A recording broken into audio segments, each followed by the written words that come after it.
नमस्कार मित्रांनो, शोध रहस्याचा या चॅनलवर आपल्या सर्वांचं पुन्हा एकदा स्वागत आहे। आज आपण जो अनुभव ऐकणार आहोत तो आपल्या चॅनलचे सबस्क्रायबर गणपत बुटे यांनी पाठवला आहे। परंतु व्हिडिओला सुरुवात करण्यापूर्वी जर आपण या चॅनलवर पहिल्यांदाच आले असाल तर चॅनल सबस्क्राईब करा आणि बेल आयकॉन दाबा, म्हणजे भविष्यात येणाऱ्या व्हिडिओचे अपडेट तुम्हाला नियमितपणे मिळत राहतील। चला तर मग व्हिडिओला सुरुवात करूया। नमस्कार, माझे नाव गणपत आहे। मी एका खेड्या गावामध्ये राहतो। आमच्याकडे भरपूर गाई म्हशी आहेत, तर मी नियमाने गाई चरण्यासाठी माळरानात जात असतो। हा अनुभव सुद्धा अशाच एका दिवशी मला आला होता। दिवस पावसाळ्याचे होते। पाऊस चांगलाच गरजत होता। मी माझ्या नियमाने आपल्या गाई घेऊन चरण्यासाठी माळरानात गेलो होतो। गायींना मी चरायला सोडून तेथे एका ठिकाणी बसून मोबाईलवर गाणे ऐकत बसलो होतो। अचानक पावसाची तीव्रता वाढू लागली। मला भूकही लागली होती, त्यामुळे मी गायींना तिथे चरायला तसंच ठेवून आपल्या घरी परत आलो। जेवण वगैरे करून मी थोडा आराम केला आणि पुन्हा तिथे जायला निघालो। मी पाहिले की माझ्या सर्व गायी जिथे मी सोडून गेलो होतो तिथेच चरत होत्या, परंतु गाईचं एक वासरू तिथे मला दिसत नव्हतं। मी इकडे तिकडे शोधू लागलो। शेवटी एके ठिकाणी मला ते वासरू दिसलं। ते एका दिशेला पाहून जोरजोराने हंबरडे फोडत होतं। जेव्हा मी त्या दिशेने पाहिले तेव्हा मला दिसले की तेथे एक म्हातारी बाई उभी होती। तिचा अवतार फारच विचित्र होता। त्यातल्या त्यात मी तिला इथे पहिल्यांदाच पाहिले होते। यापूर्वी मी तिला कधीही इथे पाहिले नव्हते। तिच्याजवळ लाकडाची एक मोठी मुळी ठेवलेली होती आणि ती आशेच्या नजरेने माझ्याकडे बघत होती। मी तिच्या जवळ गेलो आणि विचारले, काय झालं आजी?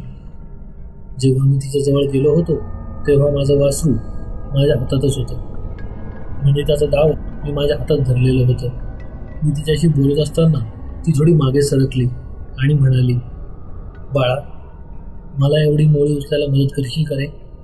मला गावात जायचं आहे। त्यावर मी तिला विचारलं, कोणत्या गावच्या आहात तुम्ही?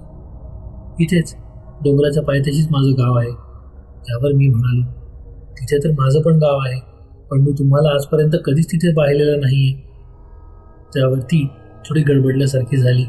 ती म्हणाली, अरे मी तिथेच राहते, कदाचित तुला माहिती नसेल। त्यावर मी म्हणालो, ठीक आहे, मी तुमची मदत करतो। म्हणून मी पुन्हा थोडा पुढे सरकलो। त्यावेळी ती मला म्हणाली, असं कर, ते वासरू थोडं दूर ठेव आणि मग मला मोळी उचलायला मदत कर। मला काही समजलं नाही। मी म्हणालो, असं का? त्यावर ती घाबरलेल्या नजरेने त्या वासराकडे पाहू लागली। मला समजले की हिला त्या वासराची भीती वाटत आहे। मी तिला विचारले, तुम्ही या वासराला का घाबरतात आजी? त्यावर ती काहीच बोलली नाही। मी कुठेतरी ऐकलं होतं की भूत प्रेत हे प्राण्यांना घाबरतात।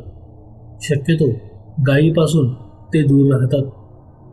त्याचं कारण मलाही माहीत नाही, परंतु त्या म्हातारीच्या बोलण्यावरूनही असेच काहीसे संकेत मला भेटत होते।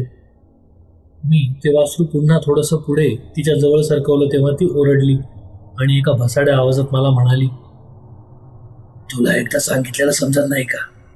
ते वासरू दूर कर माझ्यापासून। तिचा तो भयानक आवाज ऐकून मला कळून चुकले की हा काहीतरी वेगळाच प्रकार आहे। तसा मी धावतच आपल्या गावाकडे निघालो।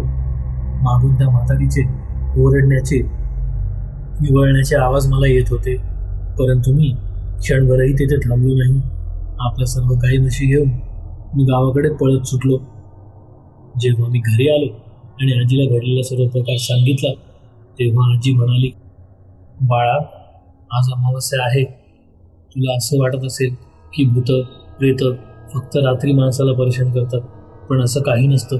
त्यांची एक विशिष्ट वेळ असते आणि कदाचित तिच्या फेऱ्यात तू आज आलास, त्यामुळेच तिने तुला त्रास दिला। आजीचे ते बोलणे ऐकून माझ्या अंगावर सर्रकन काटा आला। सुमारे 2 दिवस मी गाई म्हशी घेऊन चरायला गेलोच नाही।